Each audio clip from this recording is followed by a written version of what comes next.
ще настане тук някакъв хаос. Това gingerbread latte. Ох, много яко. Аз имам машина Dolce Gusto вкъщи за кафе. 8 капсули мляко и 8 капсули кафенце. Вече идва Хелуин и Коледа. Любимият ми чипс на Ruffles. Голяма разфасовка. Любимите ми бомбони, шоколадови, това са пияна вишна. Разбира се, много обичам да имам такива вкъщи, свършват за една вечер. 3 вида кашкавалчета. Обичам да си правя сандвич. Ето тези са специално за бургерчета, такива хлебчета. Хлебчета!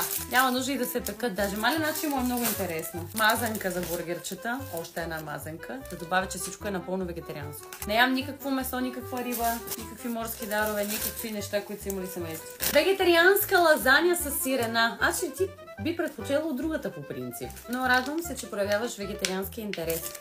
Както си се разхождам из магазина. Изведнъж разбирам, че има Емили in Paris